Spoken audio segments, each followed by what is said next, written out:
5:30. Um, Good evening and good morning to David and I guess David and even Stephen over here. Ajoy, good evening to you and all my fellow panelists. So our topic for today is the way forward for the industry post-COVID. It's I guess what's on everyone's mind, heart all day long since we are all in this unfortunate lockdown. So the letter C has always played an important role in the world of diamonds, as they have been identified with the 4 C's: cut, clarity, color, and carat weight. 2 more C's have been added this year: coronavirus and a probable cure, chloroquine. And the 2 C's which we thought was relevant today for our session was clarity of thought and character. And that's what my fellow panelists have. And as they have shown through the many ups and downs that they have seen in their lifetime, and we are hoping that in the next 60 minutes, all of us get some valuable inputs from their experience globally. Introducing my friends, we have David Tait, who was appointed CEO of the World Gold Council in February 2019. During his 30 years in the financial services industry, he has worked for a variety of reputed firms like Credit Suisse, UBS Investment Bank, Goldman Sachs, to name a few, and then built considerable asset management experience. David has raised over £1 million by climbing Mount Everest on 5 occasions. So, that's amazing. Ajoy is currently the CEO of Titan's jewelry business that houses iconic brands such as Tanishq, Mia, Zoya, and Carat Lane. Prior to this role, he was responsible for strategy and new business incubation at Titan for 5 years and was tasked with nurturing and launching Titan's new business fragrances brand Skin and Indian ethnic women's wear retail brand Tanera. He is an alumni of VJTI and IIM Calcutta. Stephen Lussier needs no introduction to, I guess, everyone in this audience.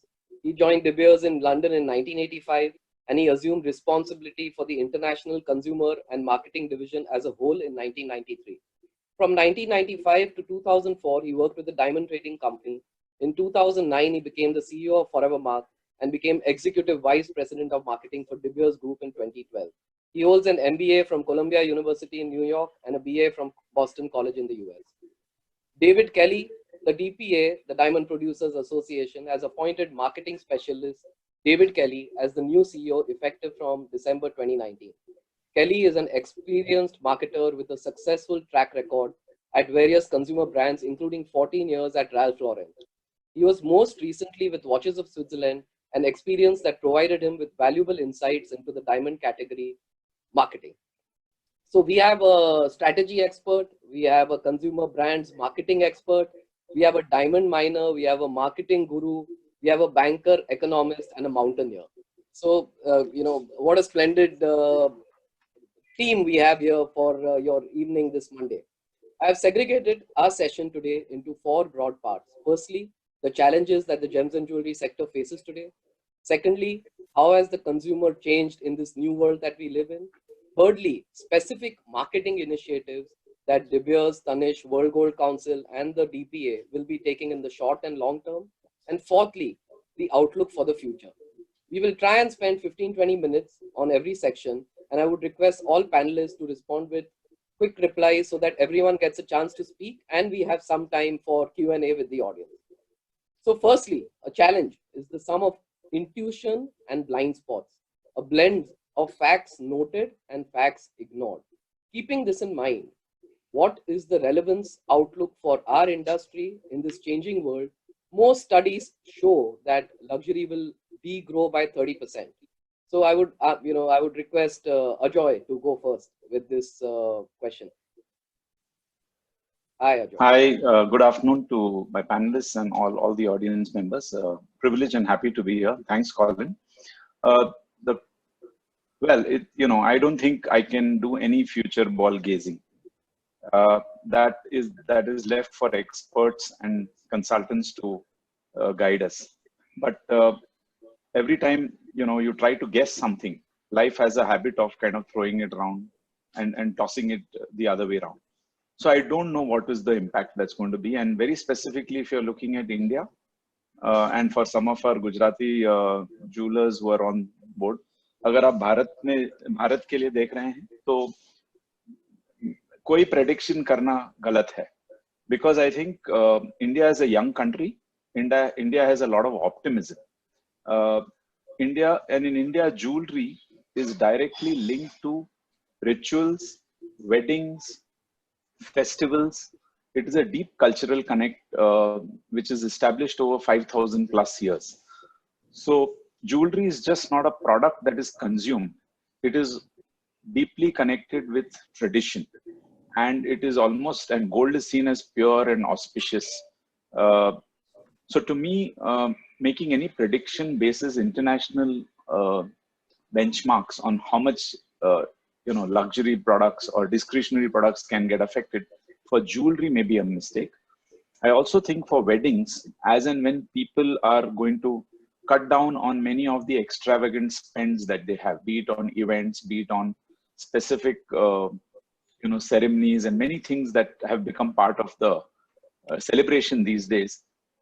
I think they will divert a little bit of that money and a little bit more onto something which is serious like jewelry, because that is almost seen as the way to send your daughter away or to welcome your daughter-in-law in the home. So I think jewelry has got deep connotations in India, besides the investment value of gold that it brings in.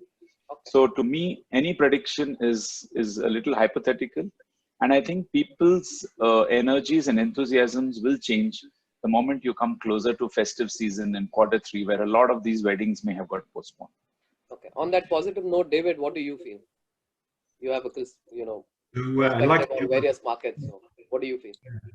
So I mean, I'd like Ajoy, and like everybody else, it's impossible to predict the next 6 to 12 months. Who knows where we'll be? That's more in the field of scientists to define, what will happen to the virus. I know we're going to talk a bit about the consumer later on. I'm always the most optimistic person in our industry, I think. I have the ability and the remit to look longer term, whereas everybody is trying to manage the short-term crisis. But I remain very optimistic. I came into this role only 3 or 4 months ago. Very optimistic. I think it's an incredible category. I think it's hugely under-potentialized. And I felt that coming into this role. Didn't know we were going to come across this stumbling block, so soon in my tenure. But feel that the medium to long term of the category is, it should be strong if we get it right collectively. So I always feel guilty being optimistic when people are suffering the challenges they're going through at the moment. But I see no reason why the consumer shouldn't come back, why the consumer shouldn't fall in love again with diamond jewelry. And and I look forward to those times when we can make that happen. Okay, so on that optimistic note, Stephen, my next question is to you. And a lot of people want to know that with what has happened and the lockdowns in various countries, what will be the impact on mining and on polished inventory in the pipeline in various markets? So what would you say to that? I think what makes this COVID-19 impact so exceptional in our history is it's hard to find any other example where, in effect, our industry in much of the world, from mining through the cutting centers into retail in our major markets, particularly in America, has simply frozen. We've never really had an experience quite like this before. We've had economic downturns where mining production has continued through that. Inventories have built up. People in the cutting centers have carried on producing probably longer than the level of, or in volumes that were beyond the level of retail demand, which was slowing, and retailers were buying less. And you get into that cycle. This is very different. This is where virtually everything is halted in the short run. You would have seen the De Beers operations across Southern Africa and Canada affected slightly in different ways, but the big operations in Botswana and South Africa, the big mines, are currently not producing. They're in a managed care and maintenance state, and that's clearly reflecting in some ways the reality of lockdown, but also the reality of our major cutting centers in India are also in similar situation and have no need for for rough, and retailers locked down as well in America aren't buying. So we're in this world of sort of frozenness. Now, no one knows exactly the timetable on which both the mines in Southern Africa, in particular, will emerge at what rate, and the cutting centers in India. So we all, I think, have to watch that together, recognizing that we don't know precisely when. What we do know is it will end, and the cutting centers will reopen, probably gradually at first. And similarly, I think with the mines, they won't open to full production. They'll open gradually, and the governments are very keen for that to happen in Southern Africa. But I think we'll see a gradual increase. And I think that's actually quite a good thing, because by opening more gradually, it'll mean that inventories aren't built. Inventories can be run down as retailers around the world also gradually open over the next couple of months. So that's what I expect to happen. And I think that's better than some of the situations we've seen before, where there was, production carried on at a time when demand was weak. In this instance, production hasn't, and there aren't new supplies available, even if one wanted to try to sell them. Okay, thank you, Stephen, for that insight. David, so I'll give you a little background over here, and there are all these YouTube videos floating around where consumers globally, wherever the lockdown isn't there, are queuing up outside jewelry shops wanting to give their gold back. So one is, do you see a lot of supply coming back, from consumers globally? Not only US, China, India, but this is maybe a global phenomenon, because consumers see gold as a liquid currency. Secondly, on the supply front, another impact seems to be that even central banks, and you're probably the best person to answer this, but they seem to be moving a lot of gold. So, if one country, for example, starts selling their gold reserves, then what impact will that have on pricing, on supply? Will there be a glut? So one is the consumer, selling his or her gold back in the shops, and secondly is central governments, getting, I guess, their gold reserves offloaded a little bit. So as a banker who has had a front row seat to many financial, ups and downs in the last 30 years, how is this different, and what do you think we all need to do to come back? Okay. So it's many questions in one question. That's fine. Complicated. Firstly, I'll try and be concise on them, and I think that the last one deserves a little bit more time. Yeah. Do I see gold coming back from consumers globally? There has been some, obviously, with some people taking advantage of the price. Natural, you would say. Some people want to capitalize on it, but at the same time, I do think it's opportunist, and also you could make a logical case for saying that as people have lost their livelihoods, people have to bear down on their capital, which they have within the home. I understand tradition and culture has a lot to do with this, but at the same time, the only place we've actually seen a large effort to sell from consumers has been actually in Thailand, where the government has actually, as a response to the price, the government has actually come out and said, we'd like you to slow down a little bit, please. But essentially, it makes logical sense. But I think I don't envisage a glut coming from that quarter of the world. In terms of central banks, well, I just don't think we haven't seen any central bank selling. And also, I don't believe that the movement of gold by central banks around the world, which I would say is very restrained at the moment, given the logistics involved in even central banks doing it, is going to be an impact, because central banks no longer lend gold anyway. So I just think it's pretty much a static product within their vaults at the moment. They're probably, if they were, I think they've got better things to do at the moment and more important things on their mind to be shipping gold around the world, even if they wanted to right now. Lastly, as a banker, how is this different? Well, I don't think we've ever seen a situation where a group of governments have simultaneously cut demand to zero and doubled or trebled their debt overnight. Historically, without teaching anybody to suck eggs, obviously In the past, we've had areas of the world doing well and areas of the world doing less well, and government debt and financing of that debt has been passed around largely amongst the people doing well to the people doing less well. Never before have we seen a situation where every single government has had to go to market to fund that debt at the same time. And I do think that that is something that needs to be played out before our eyes. Obviously, governments are going to be appealing to each other to fund each other and appealing to the general population to fund these debts. And it's an open question, really, as to whether they actually find enough willing participants. And you would have seen the US go to market the other day for looking for $3 trillion worth of buyers.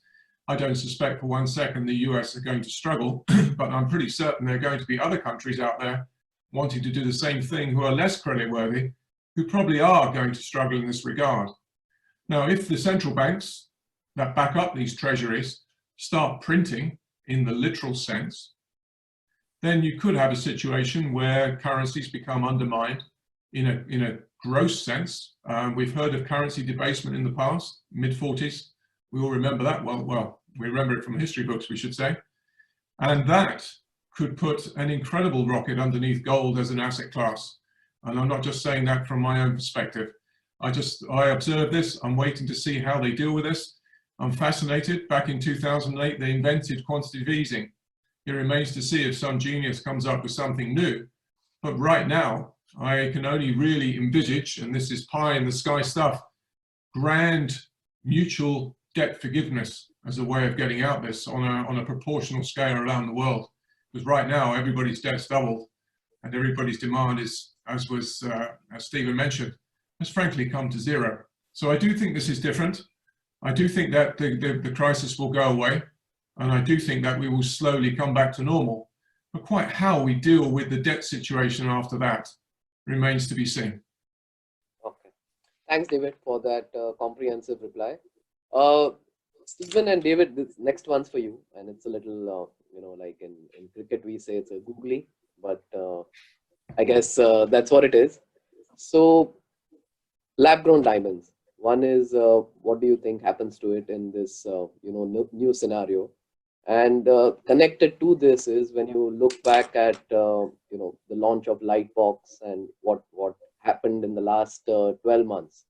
What do you really feel when you look back today on that decision and way forward on lab-grown diamonds? Yeah, well, let's start with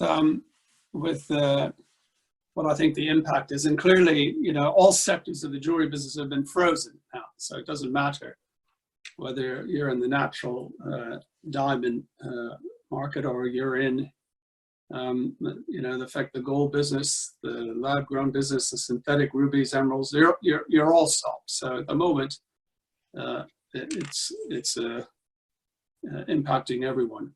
I think and again, one is studying now how consumers will be impacted.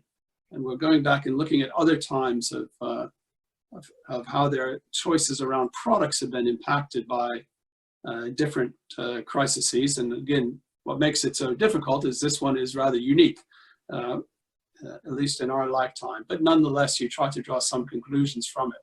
And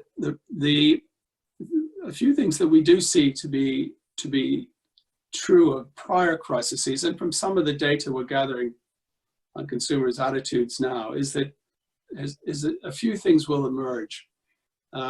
One is that there tends to be, after a crisis of this sort, when it comes to spending, a retreat toward authenticity of product.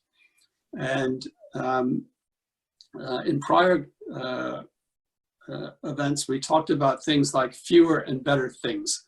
And so people tend to buy fewer things, but they tend to think more about what those things are that they're buying. And I think a product like a natural diamond, which has stood the test of literally centuries and has a feeling of having that intrinsic and inherent value, should be well positioned versus any product without that strong sense of timelessness and value. So I think as consumers emerge, that will be good for natural diamonds. I think the other two things that we see that should help us as a sector is around the way in which people prioritize emotional relationships through this. I mean, if you're on Instagram or Twitter or following that sort of social media world, you can see a lot of people focusing around what is really important when you go through particularly economic impacts like this, but particularly a health one. And that focus on what's really important are your family and friends and your relationships. That provides opportunity for a product which is inherently associated with that emotion. So I think when we talk about marketing later, I'm sure that's something that will come up, but I think that's good for us. And the other thing we see when people are denied the ability to buy something for a while, there tends to be a pent-up release. So, you know, there are opportunities in the self-purchase market, I think. And we're seeing a bit of that. We'll talk a little bit later, I guess, about China and what we're seeing, but we're seeing a bit about that now in China, where women buying self-purchasing diamonds as they've come out of the lockdown, and other luxury goods for that matter, have been surprisingly strong the last few weeks. So I think that's really where we'll see natural diamonds. I mean, I think the Lightbox story, it's an old one. De Beers continues to believe strongly that there are two entirely different product categories. One is about precious jewelry, real jewelry, things that are timeless, that endure, that you keep, that you value. And in that world of fine jewelry, our own view is that natural diamonds are the only thing that will stand the test of time. We also think that there's a large market for low price, fashion-orientated, decorative product. Today, it's very vast in volume. It tends not to use diamonds in any significant role. It tends to be other semi-precious stones and other synthetics, and that there is an opportunity for the lab-grown product, but it is, in our view, in that sector, and one that doesn't compete over time like we see today. We don't imagine that that will be what the future is, and that these products will be very differentiated in very different categories and very little overlap. So you continue to have the same view you had last year, that it's a different product category and there's a different customer for both. Yeah, and I think you need to take a view of time. You know, we're not, the product hasn't matured as a product category. And so what we see now, I don't think will be what we're seeing 4 or 5 years from now. And we continue to take the view that in the long term, LGDs continue dropping in price, which we expect to carry on, and that they will in time be similar to what we see in the synthetic rubies and emeralds market, where they're at about 10% of the price, and they live in an entirely different world, in an entirely different distribution channel. It doesn't mean that that's how it starts in the beginning. It's a new thing. People are interested, but if you look forward and you forecast what happened in other synthetic markets, and you look at that in our market, there's no reason why it won't follow that course. Thanks, Stephen. So coming to the last question, you know, in this in the challenges part of our panel discussion. So David, this one's for you, David Tait. There's a lot of rumors that the 1 kilo gold bar may not be available in the short term because refineries have been in shutdown. So is there any truth to that? If yes, then what is the World Gold Council going to do? Because a lot of our manufacturers, I mean, they don't buy in tons, they buy in kilos. So, you know, is the smaller denomination one kilo bar going to be available? Well, we have once a week, we have a meeting with LBMA, and we also have a meeting with LBMA and also all our members once a week, which runs to some 45, 50 people. We've been constantly reassured that there's no refining issues. There were 2 or 3 refiners who closed down the sat on the Swiss-Italian border a while ago, but they have reopened. And so as far as we're concerned, as far as LBMA is concerned, there's no shortage of gold or 1 kilogram bars. The only place in the world where there has been extremely high demand for kilo bars has been in Switzerland, and it may have given the sense of there being a shortage, but that was literally a combination of that refinery issue that was there at the high point of the Italian COVID situation. But apparently, no, there is no shortage. And like I said, the WGC and LBMA confer for a very long time once a week, aside from that. And we also have a second call once a week with all the World Gold Council membership. And Ruth Crowell from the LMA brings the opinions of all the bullion banks to it and refiners to that meeting. So we're pretty much on top of it, but no, there's no shortage. Okay, thank you. So we'll come to the consumer part of it. And since most of you all are marketing experts, so the consumer is obviously changing. That's a given. After this lockdown, it's going to be a new consumer out there. And what we see, and even me personally, and I'm sure for all of you all, this has been a time to reflect, and we're all looking for more meaning in our life. Meaning is strength, and our survival as an industry may depend on us seeking and filling that need. At least that's what we feel strongly. So, David, Kellie, this one's for you. Has the consumer changed in the short term and in the long term? In your valued opinion, what do you think the change is? How has the consumer changed in the short term and long term, to the best of our knowledge today, based on what we know today? Yeah, I mean, I'd reiterate a lot of what Stephen said in terms of where we are currently. I think a lot of the trends that were happening before the current crisis would just get faster and quicker, etc. And because there are a lot of trends there in terms of connection, in terms of naturality, sustainability, relationships, etc. But those have all of a sudden become much more extreme and intense during this time period. I think one area that that Stephen maybe didn't touch on so much is the idea of nature, actually. And I think up until now, although all the talk has been about sustainability, the actual consumer behavior hasn't necessarily followed with that. And I think, we're all hypocrites in terms of talking about the world and sustainability, but then we all consume in a crazy way. So I think there'll be much greater respect for nature, the fact that a crisis like this can touch everyone in the world, no matter where they are in the world, no matter, what they do, what their wealth is, etc. So I think there will be a much greater respect for the impact that us humans, when nature gets going, we can't stop it. So I think sustainability and nature and all things natural will become stronger. In the long term, I think, if you look at past crises, etc., the consumer tends to fall back into the way that we all behave.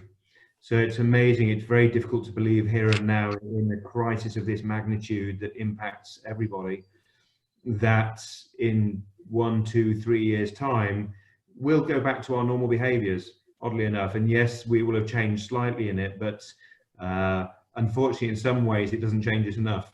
It's a nature of human beings. We'll go back to consumption.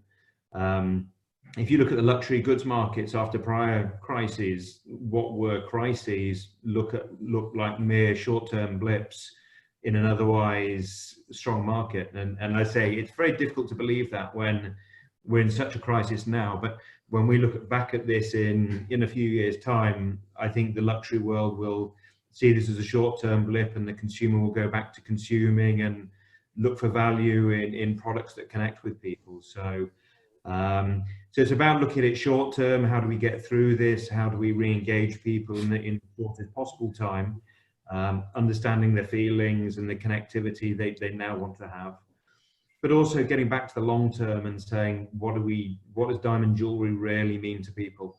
How do we create a greater connection? Colin, you and I had a good discussion. It's only a short time ago, but it seems a different world. But how do we really connect with consumers in a relevant way? And that's still got to be our big long-term objective. So did you get any ideas on how we can do that in the last 1 month? Yeah, I've got some great ideas. We'll be announcing them shortly. So we look forward to that. But again, it's interesting. We are going through a process of looking at everything in the DPA. And everything we felt before COVID-19, we still feel. We just feel that it's now more urgent and more, and the connectivity between consumers is even more important. So I say we're looking forward to the long term. It's just it's such a crisis in the short term. That's our big challenge. Ajoy, what do you feel? How is the consumer in India changed in the short term and long term? What's your view? You're on mute, Ajoy. So yeah, many different readings, and if I reflect on all the different communication pieces I've attended, or we've had a roundtable conference with many of our partners, research agencies, and also some anecdotal conversations. I think there are, firstly, I think there won't be one uniform view. One thought that emerges is there's a set of customers who are younger, let's say below 35, and then there are the 35 plus. I think historically, if we see, the younger customer has always come out with a lot more positivity and optimism, naturally so, because they have a lot more to look forward to. And they believe that, the worst is behind, and therefore they may also live greater in, let me enjoy life today the way it is, who knows what next comes up, kind of thing. Of course, the kind of products they buy, the kind of way in which the jewelry industry can respond to them will have to be thought through. But I'm just giving it at a very broad level. The other thought is that the older the customer, they also have more responsibilities. They have families to take care of. Maybe some of their savings plans and all the thoughts they had have gone for a toss. Cash flows are really impacted, and therefore they may look at things more conservatively, and they may look at things certainly more much more. They'll cut down on consumption, at least for the short run. So that's one set of, and actually there will be many segments. This is just one age cut. You can look at occasion cut. People may continue to buy smaller ticket items, etc., but they may think a little more when they are thinking of heavier items, even for a wedding, for example. So there may be many layers to these, how you segment them. I think in India, the other important piece which we should not forget is that India is not just one big country. It is many Indias sitting across. So geographic dispersion of sentiment is going to be real. A Bhubaneswar may behave very differently from Bombay, may behave very differently from Chennai. And I'm saying this, one is regional dispersion. The other is, if you look at town level, in smaller towns, the aspiration bug is so strong that it is irreversible. Having tasted blood, I will come back to it when I can, whereas let's say maybe in a Bombay or Delhi, which is already ahead on the aspiration fulfillment curve, they may view things slightly differently. So there is a geographic cut as well. I think a couple of things certainly I resonate with some of the panelists who have said. By and large, I think this event is going to impact a lot of people personally. And it is also because, not just because of, let's say, health or life related issues, but also to livelihood and this whole impact of economic stoppage. So one is, has it affected me personally? And two, what is a period of time for which it has affected me? Is it a short 1, 2 week, 3 week period, or is it a few months? Okay. So the longer the period of impact and the direct impact it has on me, it usually has some habit changing behaviors. At least that's what the past has thrown up. Maybe we'll all forget about it and go into collective amnesia and, go back to consuming things the way David was possibly suggesting. And who knows, we are all kind of gazing in the crystal ball here. But I think there will be some changes. I think there'll be a set of consumers who will become much more conservative in their consumption. They may become more thoughtful in the way they make decisions. If not in the long run, at least in the short run, for the next 6 to 12 months, possibly. The second piece that I see is, when they do that, they will look for brands which symbolize authenticity. I think one of our panelists mentioned about authenticity. And I think brands and brands which are candid, brands which are trustworthy. I think there is when everything around you is uncertain, you want some anchors in your life. It could be tradition, it could be home and family, it could be gold for some others, it could be brands that whom you trust and respect in terms of not just what they say, but what they actually do. So brands will have to be more purposeful, and brands will also have to, in a way, do stuff, besides just telling people that they're doing stuff. And in today's world, I think people get to know who's doing what and who's not.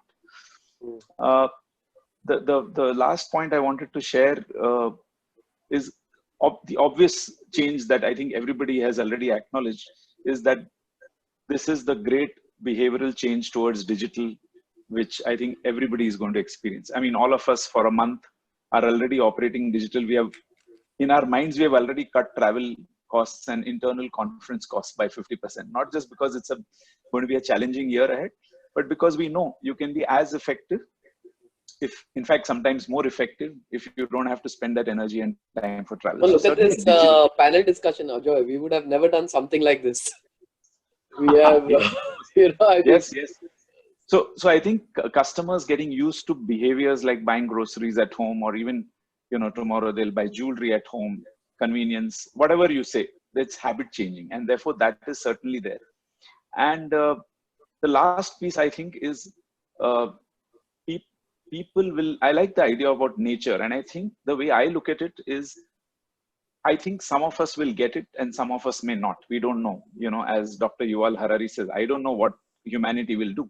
But if humanity gets it, or a large percentage get it, that this is about balancing out things in nature. If we continue to exploit the planet and nature the way we do, I think we are headed for a bigger hit very shortly. And if we recognize it and we make changes, I think you will find a lot more people going towards nature, sustainability, and it also mirrors very well with a younger audience. So you'll have to kind of marry these trends to see what can happen in your market, in your respective area. Sorry, long answer to a short question. So, David, this is back to you. There's Kunal Mehta who's asking, to your comment that my question is, what does get it right collectively mean, and what would long-term mean? This is one of the questions which has come up on our Q&A. Yeah, I mean, I don't know what long-term means.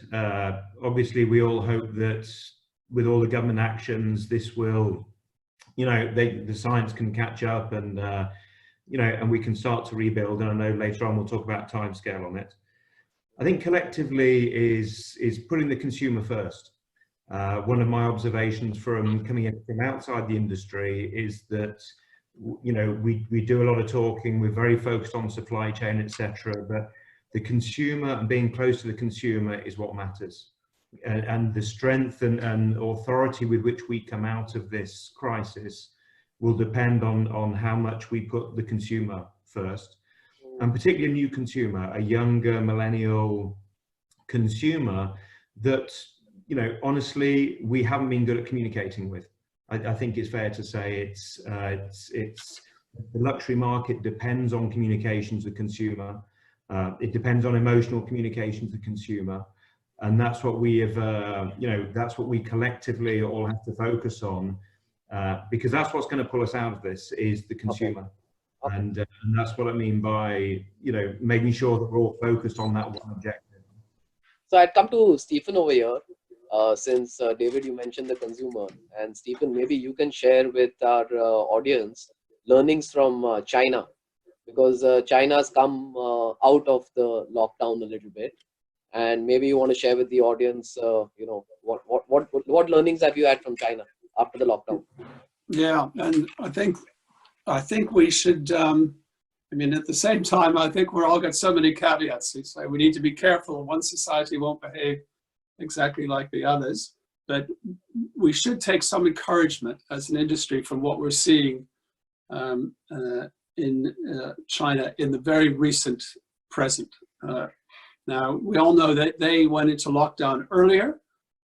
It was a serious lockdown, in some ways policed in a tighter way in some parts of China than we see in other countries today. So, but then they began to emerge from lockdown. They were hit as hard as everyone else. I mean, at the peak of lockdown, I think the big stores, were 90 to 95% shut across the country. So, and even those that were required to stay open, there was nobody in them. There was nobody in the malls. So business disappeared in a dramatic way, like we're seeing in the West. As they began to emerge from lockdown, we saw a gradual improvement in the business through the month of March, with the second half, with as we entered into the second half, more of the doors being now reopened, traffic coming back moderately, not quickly back to where it was, but moderately back as people got used to the social distancing rules in place. Now in April, actually we see the diamond jewelry business in mainland China is pretty good. And we're only a few weeks into it. What do you mean when you say pretty good? Well, we're running, we're seeing from some of the big jewelers and we're seeing from our own brands that China, DJ sales in China in April are above what they have been a year ago, April.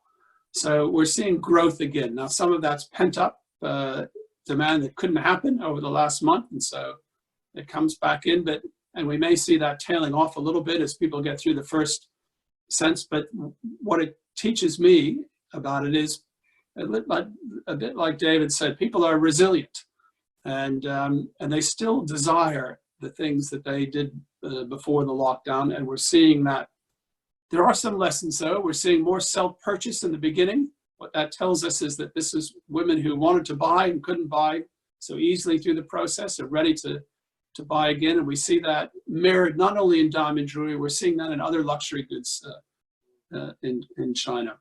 I think the other thing we learned a little bit is... So there's nothing to worry, Stephen. Yeah. If China has anything to go by, there's nothing to worry. Well, there's always lots to worry, but at least there's some hope, huh?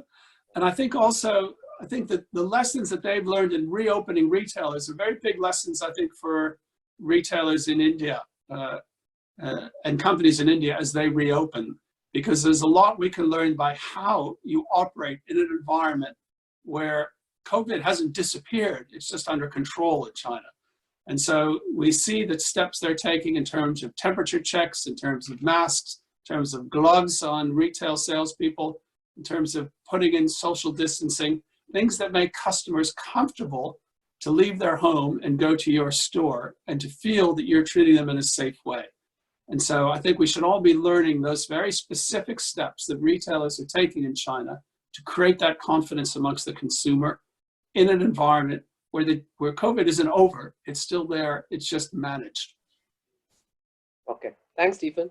So I guess we've covered the diamond part a little bit, retail in India, retail in China, good positive news that China is coming back. Coming to you, David Tait, is so gold. And that's the, I guess, billion dollar question or the gold question is gold is at an all-time high price and it continues to climb up. So generally consumer psychology in India, in where gold is very much an investment, has been that they wait for a week for the gold rate to come down a little bit before they buy, because they always feel that there'll be some kind of correction. So what do you see in the short term and long term over here? Should the consumer buy today? Should the consumer wait? How important, and I guess connected with this question also is that how important is the Financial Market Standard Board and how relevant is the retail gold investment principle in today's world? So maybe you want to answer that in a little where pricing, should the consumer buy, and is the retail gold investment principle relevant in today's world? Since you're very actively involved in that. So yeah, okay. So the first thing, just to back up a fraction, I think, to explain this, I think we're at a pivotal point. We're at a bit of a knife edge here, where we decide, well, we will discover whether whether on the one hand we fall into a depression because retail demand declines so much, we don't come out of the recovery like we expect. The levels of debt and unemployment force us into a depression because this is unprecedented. And if the other side of that knife edge is if we recover to a sufficient extent, despite the fact that there will be reduced demand, almost by definition, we all probably agree across the board, reduced propensity to consume going forward, at least for an indefinable period. Either way, I do think that both those scenarios, at least with gold as an investment vehicle, as opposed to a luxury item, I think gold as an investment vehicle will probably benefit in both scenarios. In a depression, I do think you're going to call into question most financial systems and most means of financial transactions that we've come to know and love. I think they will look dubious under it in the depression scenario. And I do think that gold as a financial instrument, whether it be gold-backed ETFs or anything else, is going to look particularly attractive in that regard. I do think that in a recovery, in that context, gold will also look good, as long as that demand doesn't outstrip the way it was before COVID, which we don't think is going to happen as a consequence. So I think people will start to question the long-term viability of the financial system, and they will ask some serious questions. The questions could revolve around, were there policy mistakes leading up to this? What are the social impacts on this? If it went particularly bad, is there likely to be social unrest? Was there a generation waiting to say, not again after 2008, how you can't do that to us twice? All these scenarios, whether they be good or bad, in my mind, right now, paint gold as likely to be viewed as a much more significant financial asset going forward. Now, in that context, I wouldn't call it an alternative investment. I would just say that, as we're seeing in China and other areas of the world, gold is starting to be included as part of a financial portfolio. It's always been proven that to have a small part of gold in your portfolio, whatever it is, a balanced multi-strat portfolio, is of benefit. And so I see increasing focus on that as a counterweight against the typical buffeting that we have experienced over the last couple of weeks. I find it very difficult for people to imagine that people will not start looking at it as an added inclusion in their portfolios, so increasing demand for gold, because most pension funds and insurance funds have been completely hammered over the last few weeks. And I think that people are pretty tired of that happening to them. So I think it's likely that this will increase a focus on the asset class and product going forward. Culturally, I think it will bounce back. I don't think the propensity to consume in, say, India, for instance, is going to be damaged too much, provided that livelihoods haven't been destroyed, utterly destroyed, by the lockdown. If people can bounce back quick, and the Indians have always proven themselves to be adept at doing that, then I think like the other panelists, you'll see it slowly climb away, because there is such an enormous traditional bent to do that. But I think what is in addition to this is what, as I've tried to describe, is going to be this added incentive to trade it as a financial instrument, as an offset to typical portfolios that we've had till now. So I expect demand to increase in a financial scenario. So quickly onto FMSB. The FIC Market Standards Board is a body that's been set up to try and reevaluate and take a really good look at the OTC, over-the-counter markets throughout the globe. There have been significant shortcomings demonstrated, not least over the last couple of weeks, with exchange for physical contract blowing out. Many of you may have heard about that. This is a perfect opportunity, as myself as chair on this board, to make sure that we remedy these problems going forward and give gold a more of a trustworthy lustre. Simple as that. The whole thing boils down to trust. If you can find shortcomings in the financial system, fix them. It's a really simple mantra, and we have every stakeholder in the market involved in trying to do that. Would I be fair to say, sorry to interrupt, would I be fair to say that this is the Responsible Jewellery Council version, gold side? Essentially, it is a body of stakeholders that have come together, all the bullion banks, LBMA, World Gold Council, and a bunch of others that have come together to try and take a good look at the market, paint a picture of what perfect looks like, and then remedy any shortcomings. Simple as that. And it's all about raising trust and efficiency. So the retail, lastly to finish, the retail gold investment principles are hugely relevant right now, especially as it pertains to retail gold marketing. Many of these stakeholders in India, as you no doubt are aware of the fact that the market could be, or the transmission mechanism, or the value chain can be improved. Okay. And I would say at this point, as demand is largely frozen, as we've had to demonstrate it, now is a perfect opportunity for people to take these principles on board and build a market, or a rejuvenated market, in the image of these principles, which are, there are great ways of doing business. There are trustworthy ways of doing business. There are principles you can operate under, or there's the alternative, which doesn't get anybody anywhere. And so I think in this broad context, as we climb away from this, this is a perfect opportunity for the entire value chain, front to back, to adopt a higher standard of product, principles, conduct, right the way across the framework. And I think this is, you know, a perfect moment. Okay, so further to that, you do agree that even at this price, gold jewelry is a good investment buy? I would say absolutely, because in my personal opinion, and it is a personal opinion, I think there are far too many pressures in the market and far too many questions raised about the levels of debt currently, which you've just seen governments create, corporate debt, personal debt, mortgage debt now, short, you know, non-performing loans out there that make gold look a remarkable prospect for the future in both a consumable form, but most specifically in a financial products form. Okay, so now we'll jump into the next segment, which is marketing initiatives. And, you know, based on even the questions that we're getting on the chat, everyone is keenly interested to know what marketing we are going to do. So logic will always get us from A to Z, but imagination will get us everywhere. So what, I guess, the panel, the audience, and I guess most of our viewers across the world, they want to know what specific initiatives will there be in the short term and long term on the diamond front in India and the US. So this is for you, Stephen and David Kellie, and they really want to know specifically that when the lockdown opens, what are you all going to do first 1 quarter and maybe long term 1 year? Yeah, I think whoever wants to go, Stephen or David, whoever. Yeah. Sure, I think it's a really interesting question, and the way in which we're planning, we sort of see there being three, I guess, phases to this. And what I'm careful is not predicting exactly when we'll move from one phase to the other, because I can't predict what governments will do around the length of the lockdown.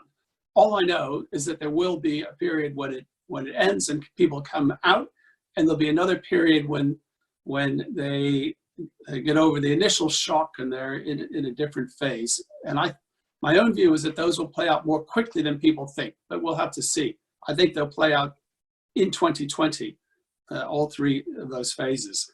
In the first phase that we're in now, marketing your product in a promotional way is probably not A, very cost effective, and B, potentially even damaging to your brand.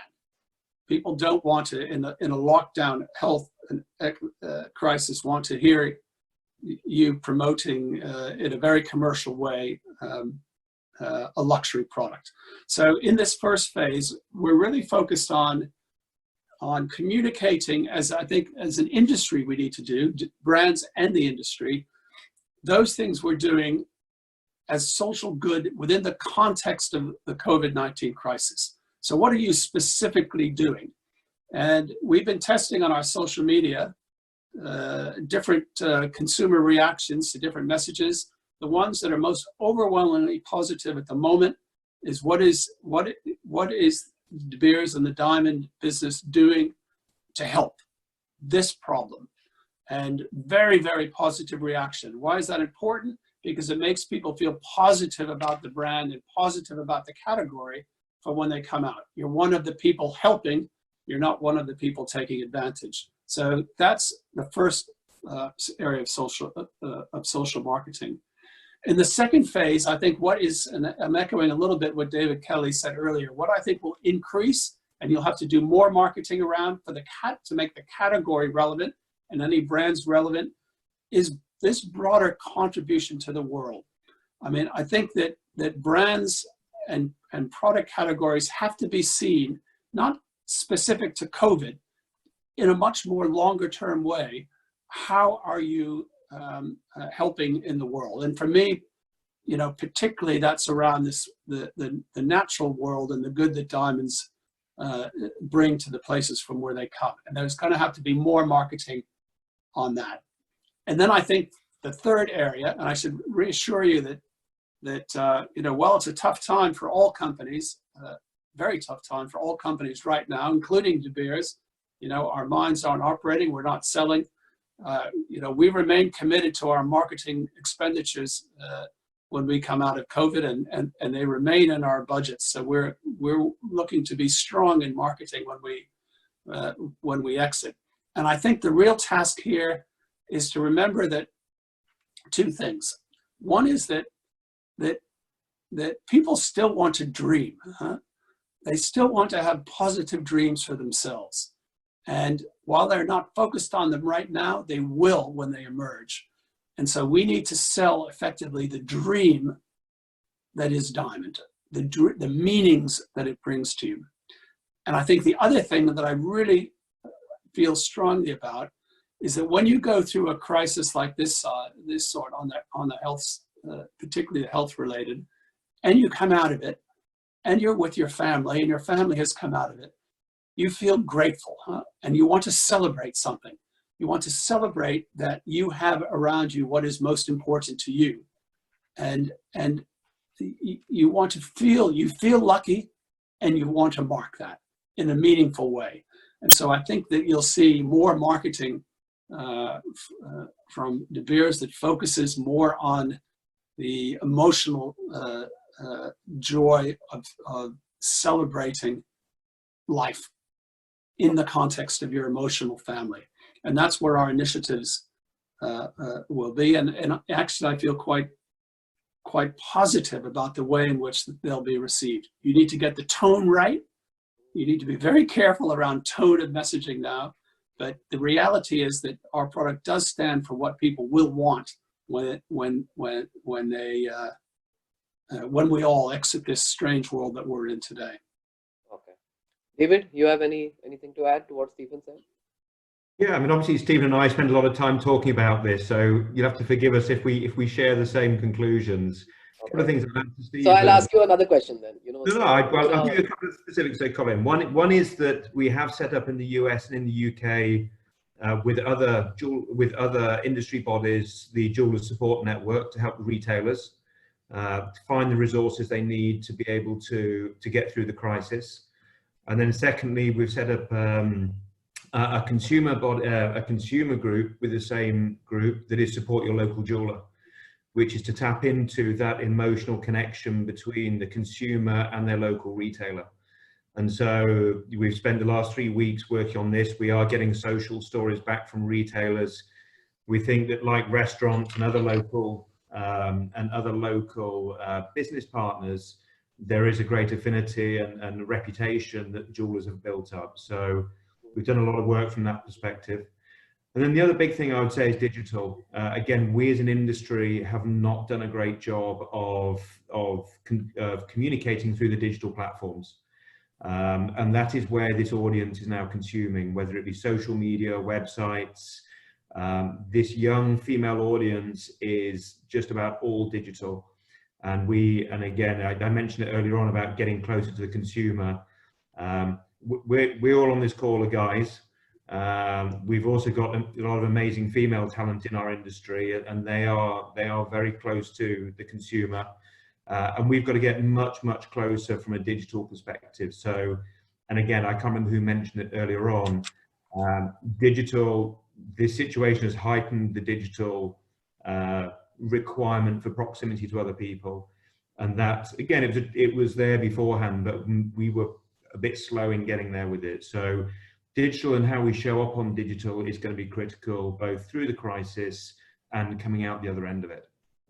So, I have two and actually several, I guess, people in the audience asking, a question at both of you all actually. So there's Milan Choksi, Dilip Mehta. There's several actually who are asking the same question, is that since we don't have travel and hospitality to compete with now, for the immediate long term, I would say for the next 6 to 12 months, till we have a vaccine, everyone's going to be scared to take a flight and, go somewhere. So is this not the best time to market jewelry as a lifestyle product that has the ability to retain intrinsic value?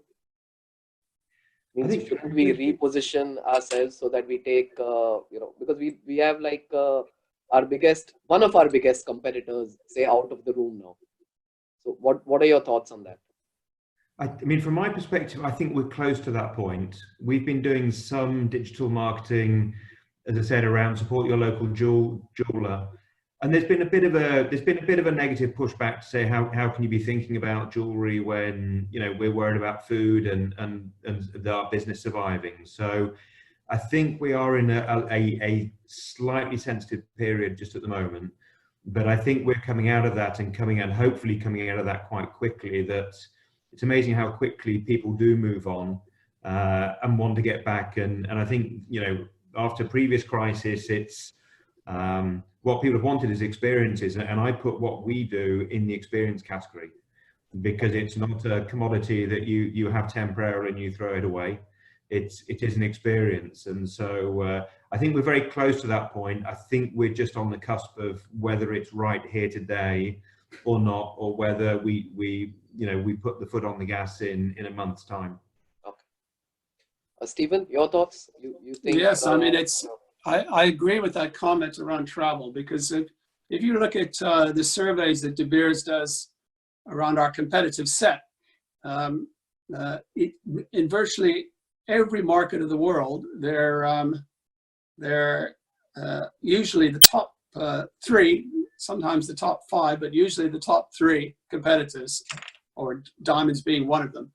The other two are one in the room. So gold jewelry is a big competitor in India and China, less so in the US. Interestingly, I always say that not really a competitor, because it's hard to sell a diamond without some gold as well. So we're sort of together in that. There's the opportunity for you all to get together. But within the jewelry category, obviously gold comes up as an alternative to diamonds when people are thinking about what they spend on. And the other one in virtually every market is travel. And travel has been growing more rapidly than diamond jewelry sector in recent years. And I agree with the view that actually travel will be one of the slower things to return. I do think it will return. People will get comfortable again, but particularly in 2020, H2 2020, I think we're going to see a lot of restrictions on travel, and people won't be willing to commit in the same way. And the reason travel is such a competitor, it's not just the money, it's that it meets a similar need from gifting diamonds as emotional symbols, because travel is often taken to say, oh, we need to spend time together, husband and wife traveling. There's a sense of this is cementing relationships, and that's what diamond jewelry can do well. So you're right, one of our most significant competitors is going to be, I think, a disadvantage to us. I don't think we need to worry about competing directly against it, because I think we just need to put forward what is our strong suit, and it will meet that need, which is hard to meet with other products, and which is why travel has been one of them. So I think we've got some advantage there. Okay, thanks, Stephen. So David, this one's for you, and I guess it's a tough one, but I guess nothing's tough for somebody who's climbed Mount Everest 5 times. So while global investors may have a greater understanding of the interplay between interest rates and the consumer demand may be put off by high volatile prices globally, which is what we discussed even like a few minutes back. So the question is, and World Gold Council has and even in our GJEPC meetings with them, they used to do consumer marketing in India, but they've shied away for many years. So the fundamental question is that how important is consumer demand in the gold ecosystem, and why or what should the World Gold Council be doing to revive this demand in India? We all understand it's going to be a tough market out there. Volumes in tons have come down, and considering there's so on the diamond side there's DPA who's doing these promotion activities in various markets, and especially the key markets. But World Gold Council, considering India is such an important market, all our I've got this question and it's running even on our screen right now, that will World Gold Council do anything to promote gold in India?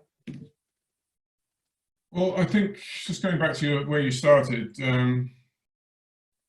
I think people are more likely, this is a personal opinion, more likely to be put off buying gold by global events than the price.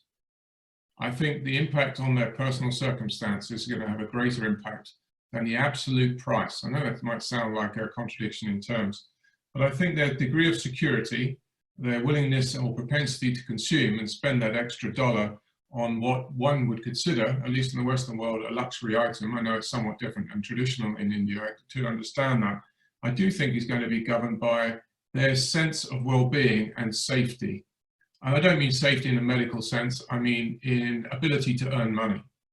And so I do think the volatility of the price is fair enough. If it's going up in a straight line, that clearly puts people off because it's a difficult thing to chase the price. But volatility around the mean, I don't think is an off-putter. Okay. And so I do think that given the backdrop, which I've painted in my previous pieces, is probably going to support gold, and I do expect it to continue in that vein. How important is consumer demand in the gold ecosystem as a whole? Massively important, obviously, but at the same time, so is institutional. Clearly, to a greater degree in India, it's a consumer demand. Now, to the extent of what the World Gold Council is doing in the background in India, obviously there is the working hard with the gift city and the bullion exchange in the background. That is, of course, retail, but also largely institutional, as you know. The assay center, which has been established. Now, of course, this is not direct demand, but at the same time, it's instilling a degree of trust in the market and long-term programs. Also, there's this, the jewelry industry has over 6 million employees, a large number of them unorganized artisans, and is obviously badly affected by this crisis. I mean, resettling these artisans or helping these artisans, because currently it's feared that many of them are facing quite severe distress due to the dislocation, is front of our mind. I know the industry's come together largely with the World Gold Council, and we're going to try and put effort and funds behind rehabilitating these craftsmen if we possibly can. I would echo the previous comments that marketing gold right now, at least on a global basis, and gold jewelry right now, in my particular world, perhaps it's a little bit different in India, is something that I would be frightened of doing right now because of the negative connotations and the backlash that we're likely to get. I do think there is a time and a place to be doing this, especially with people, as I understand, so severely impacted where they're looking for the next meal, and to be advertising gold could embed a sense of resentment that will be hard to shift. Now, whether that's different culturally in India, I remain unconvinced that it's a lot different, but if it is, fair enough. In terms of marketing, we do market to institutions, but in a marketing sense that we try and convert them to include gold in portfolios. The assets under management out there that are open to gold conversion are vast, absolutely vast, which would support gold and the gold mining industry and the gold price for many years to come. As it pertains to marketing directly to consumers in India, that's something we're looking at. We are looking at it, but at the same time, when it was done previously, the Gold Council spent a vast amount of money doing exactly that, as I understand, and this predates me by a long period, but there was very little evidence that it actually made any difference. That being said, and I say it now, we are looking at that as part of a digital marketing program. The reason why it's more valid now than it was in the past is because we can KPI it, we can measure it, we can see whether there is any impact from it. And so there's no need to throw an enormous rock at the problem to see whether you get an impact and wonder whether you have. We need to be able to prove the fact that we are having an impact to make sure that it's worthwhile. In the past, I would argue, that's been a very hard thing to do. And so at times, as I understand it, it's felt very much like throwing money into a deep black hole. I think so in answer to the question, so World Gold Council will be back to consumer marketing in India? No, we'll be looking at it. We will look at it in the context of the fact that it is now possible to KPI and measure it. But if those KPIs fail us, i.e. we cannot tell if there is any benefit to doing anything, then it's going to be a very, very difficult thing to move forward. But and the last thing I will say is I really do think that the retail gold investment principles, and sorry to revisit this, but I really do think that trust is a huge issue in global retail gold demand, not just India. We did a customer survey, a public survey recently that concluded a few months ago of 16,000 people. 48% of them said, love gold, but would never buy it because we don't trust it. And so in my opinion, to change 48% of the retail gold investors out there to convert to buy gold is going to be a huge bonus to this industry. And that's where principally my focus is. Okay. Ajoy, to you. So one of the, not one, I would say, again, this has been a question which has been doing the rounds and it's been on the chat today also, is what steps would you and other retailers be taking to make sure there is complete sanitization in the consumer experience at retail? There's been a lot of WhatsApp on, how jewelry is made and it goes through various hands. And so can you please tell us, especially since you all are at the forefront of best practices, what the best practices would you put in place for sanitization of jewelry on the retail? Yeah, absolutely. I think the next few months, the entire focus will be on providing both real safety and psychological safety to customers. And not just to customers, to all people, including the staff in our stores, including our karigars, partners, the entire ecosystem of people. I think it's very important that we focus on that and the rest of the things will follow. So we have been looking at it on 3 counts. One is at the retail end, the other is at the office end, and then there's at the factory and manufacturing and supply chain end.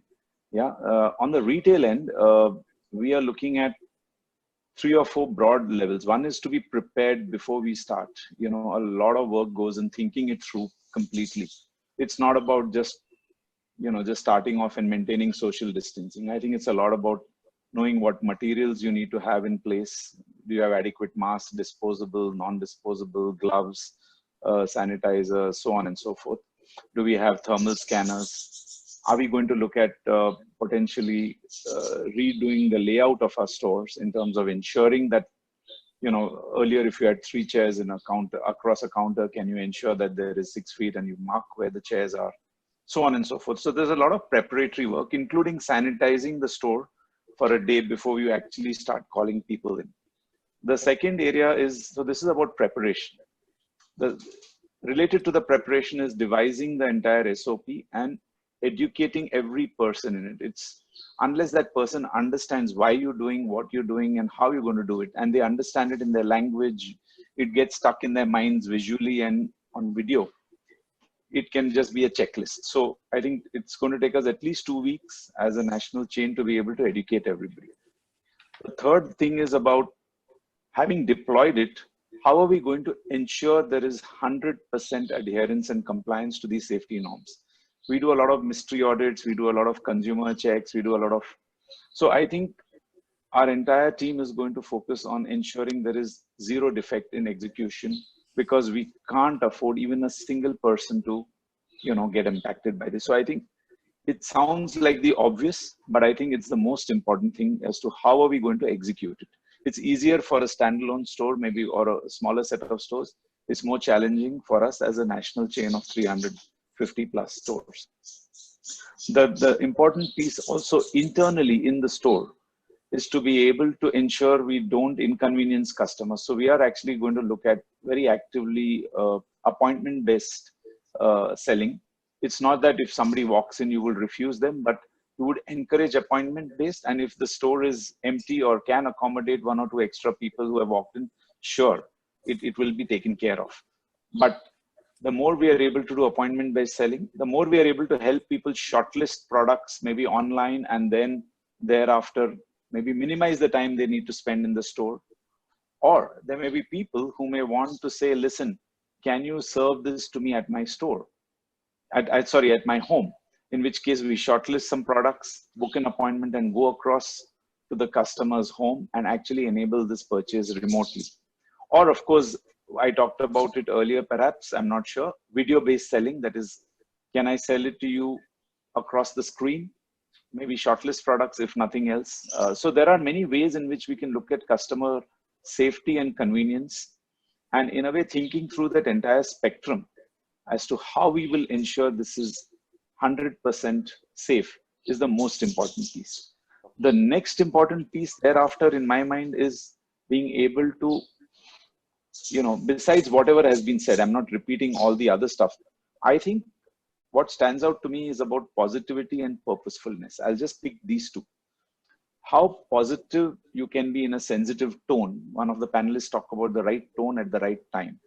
So can the brand come across positively, looking optimistically towards the future in a sensitive tone? I think that's very important. And the other big thing is, how can we actually be a purposeful brand? And I'm not saying come across as a purposeful brand consciously. How can you be purposeful? What difference are we making? At least for corporates, a lot of people and younger people are going to say, how are you guys helping? I heard what De Beers also said.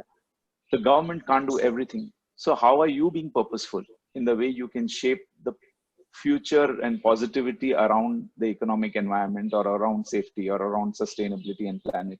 So I think I'll stay with these 2 points, positivity and purposefulness. And the last piece, which will always remain, is about desire building.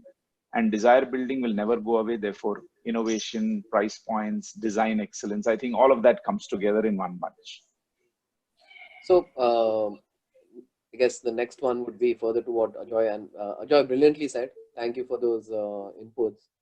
Is with the change in demand forecast. So we're obviously everyone, this year has, I guess, practically lost Q1, and there will obviously be a revision in the demand forecast for the year.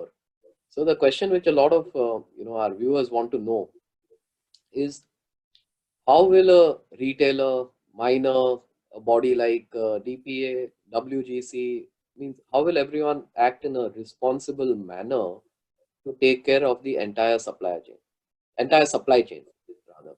Because there's a lot of I guess in our pipeline there's manufacturers, there's small manufacturers, large ones, traders, jewelry manufacturers, and everyone's a little worried that post lockdown what happens to them. So it's a tough question, but it's one of the questions over here. So anybody, I guess anyone can go, whoever is. I would, if you don't mind, I would Sure. do this one. I think there is I think this is an opportunity if people were brave enough to, at least, if I'm talking about my own supply chain in particular, from the mining community right the way through to the other end, which is the absolute retailer at the far end, is an opportunity for their people to come together and be slightly less partisan than they have in the past. I think there has been, by definition, we're a competitive industry, an awful lot of glee at the, or schadenfreude at the success or the failures of others along that supply chain. It's a natural competitive thing that we do have, and that's explainable. I do think that the industry as a whole, the gold industry as a whole, has an opportunity to come together and view itself as one complete overarched chain, completely joined up, each cognizant of each other's responsibility to each other as a part of that chain. As an example, there's no point the mining industry putting the refiners out of business and there being one refiner, because then that mining industry is going to suffer, and vice versa. It doesn't make sense. But I do think this moment in time, in order to perpetuate the whole supply chain, I think everybody along that supply chain has an obligation to try and look left and right along that supply chain and have conversations and be realistic about things, and see whether there is an opportunity, without sounding too charitable about it, but just be aware of the fact that if one piece of this supply chain falls down through too much vested interest, everybody's going to suffer at this point. I think this will be to the long-term benefit of our industry as one, and I would suggest many others, that we come together and act as create a representative body. WGC, for instance, represents the miners, but essentially there's a whole chain that needs to be working together to make this work. The second thing is, I think that speaking personally, the miners are obviously working strenuously to look after their own communities in each of the centres in which they operate. Clearly, the mines themselves, which clearly provide enormous amounts of support to certain indigenous areas, and they're working very hard. For instance, Anglo turned over 3 of its hospitals to local areas, to local authorities the other day. These are small things, but huge things in the various centres, which is sort of obvious for any company in any complexion, whether it be gold or any other product, to be doing. And last things, I do think that we have an opportunity right now to make sure when we do re-establish ourselves, and as we re-establish ourselves, to make sure that we adopt the principles, the RGMPs, the responsible sourcing, all the ESG principles that we have waved the flag for so very long. This is an opportunity for everybody to prove themselves in this regard, and I've heard it echoed in earlier part of this call. And I just think the whole communities around us will benefit, and it's an opportunity for each industry to show how much it's worth in each of these communities as well. We've longed for an opportunity to show that we're valuable, other than digging something out the ground, as one example. And we need to take this opportunity to wave this flag. Okay, well said, David. So you're feeling the opportunity is to come together and do something. Yes, absolutely. As I would even without this crisis, I just think this is a perfect opportunity to do so. Stephen, Sanjay Shah, Diamond Panel convener, wanted to know if there was a message that you wanted to give the entire diamond trade in India, what would it be? I think the most important message to the diamond trade is to have confidence in the diamond as a product with real value. I was thinking as I was listening to the last question that, in a way, what has De Beers done in order to support the chain here, the full value chain? I think there are probably 2 key areas, and one is quite important to, I think, what gives those players in the natural diamond business in India should give them confidence that they'll come through this, and that's that as a leader in this sector, De Beers recognizes that it's important that there are not being sold diamonds of which there are no market. And so, while our mines have closed, the big 3 mines have closed at the moment, they will reopen, but they'll reopen with an eye in future to really what is the demand. And we make sure we don't have more diamonds in the marketplace than there is demand, as demand gradually rebuilds, because that's what underpins confidence in the value of diamonds. And in some ways, this is why I think this crisis is so different, is that the supply side will dry up along with the demand side, and they too have to come back in unison. And that will provide confidence to the value of diamonds. And I think the second area where De Beers in particular has to play a role, particularly in its support of the DPA, but its own initiatives as well, is that we have to make sure that we do those things to create demand in H2 to make sure that diamonds get their fair share of consumer expenditure as they come back.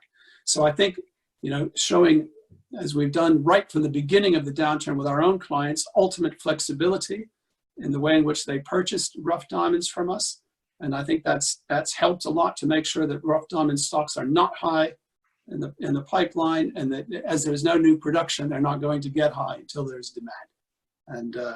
And that's my main, I think, message, is have belief in the value of diamonds. Don't be undermined by seeing news around very small players tendering goods when there is no market, and those prices being below what they perceive as below market. There is no market. So none of that information is at all reliable and doesn't relate to what will happen when the major players are selling diamonds and the market has resumed. Be confident. Okay, so be confident, keep the faith. David says, come together. David, Kellie, what do you feel? What's your message to the diamond trade? Yeah, it's as you know, I'm confident, I'm optimistic. Just don't know what the timing will be. But I see the consumer as being the answer to 99% of the challenges in an industry. If the consumer demand is there, then all of the other challenges go away.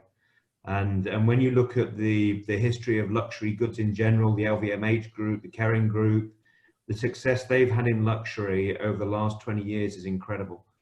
And that's by being confident. It's about being close to the consumer. It's about being in the world of digital.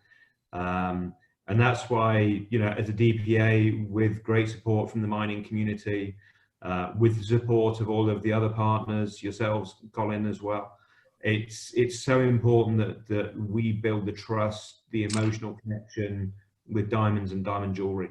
And if we do that in the right way, and we do it at the right phasing, the right timing, the right level of investment, I'm super confident in this industry. I'm new to it. I think it's an amazing industry.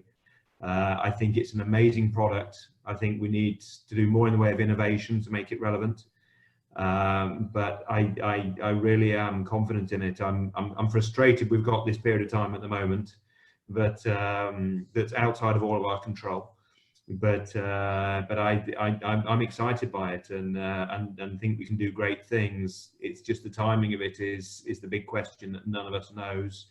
But I think we'll look back on 2020 as a blip, you know, a tough blip, one that's hurt a lot of livelihoods.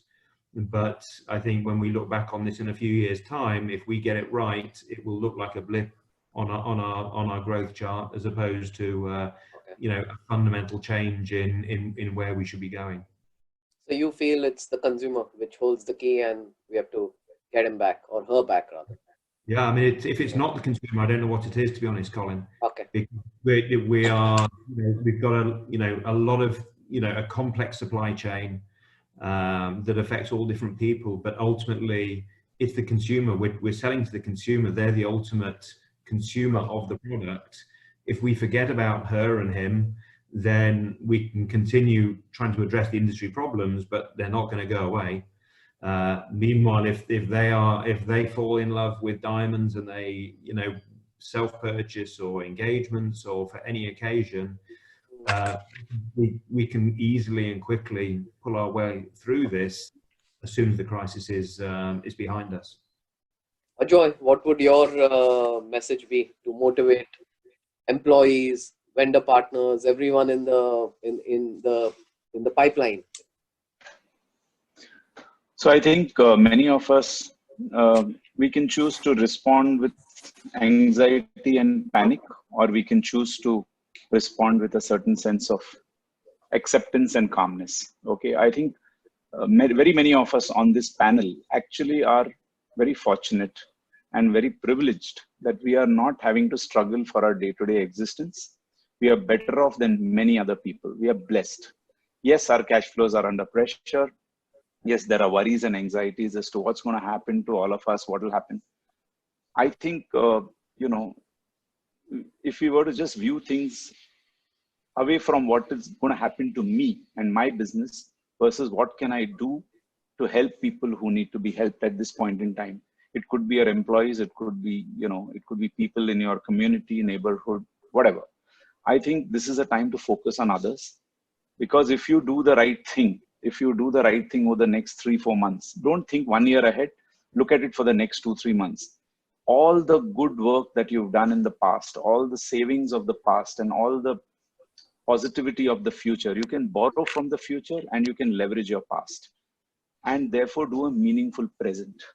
You know, so I think I'm finding human beings are at a fork.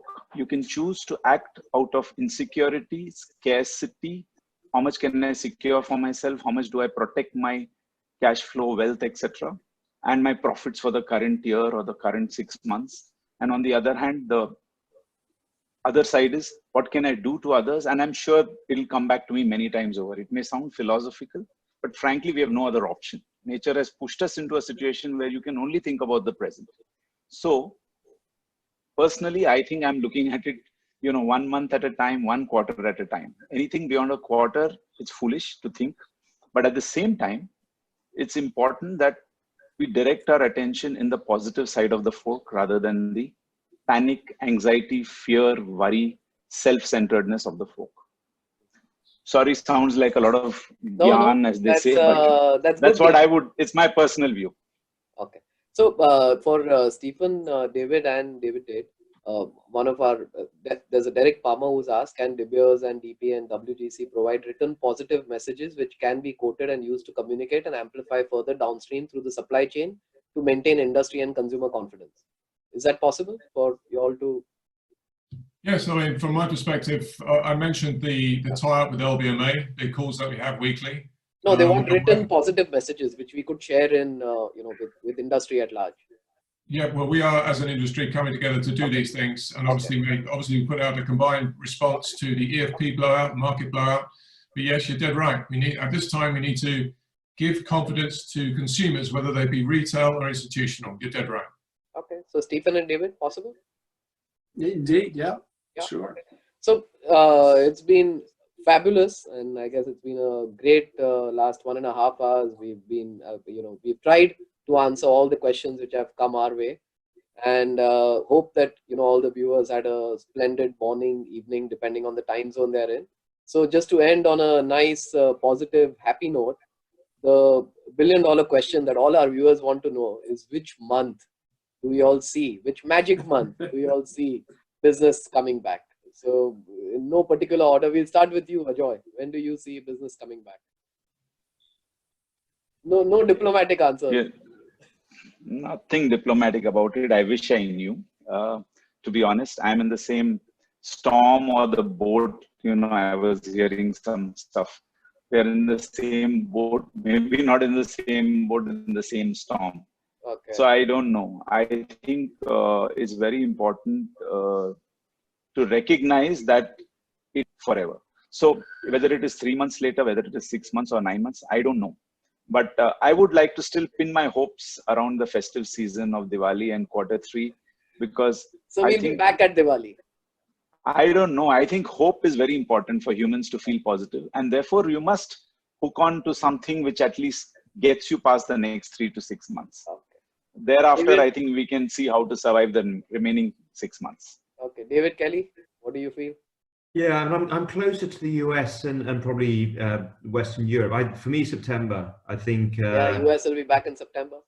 I think so. I think schools, whether or not schools will go back before the summer, and therefore I think there'll be a gradual return to work. I think parents, there won't be school camps, so some parents will be at home. But and I think science will have caught up a fair way by September. So I'm confident that. I'm not confident. That's a crazy word to say. No, that's a perfect word to say. You're confident that America is going to be back in September. I'm incredibly confident in my wrong answer of it being September. Okay. David, Tait? I think clearly the wave has gone across the world. I think the wave seems to be 75 days long. I think the government, especially the UK, despite its saying it's going back early May, is going to be end of May. I think it's another 75 days, whether we like it or not. Okay. I think trying to second guess that's crazy. I would say that in that context, each region of the world is going to have a different start date dependent on that 75 days. But I would say that it's too early to, well, put it this way. I think the geopolitical uncertainties that are emanating from this problem are too large a magnitude to be able to predict with any great confidence a day at which we all come back. I'm slightly concerned about the geopolitics. Okay, come on, Colin. That wasn't a true answer. We've got to put people on the spot here. Yeah, David. That's not. You gave like a banker, credit analyst kind of reply. What does your gut say? Yeah. When do you think markets are going to be back?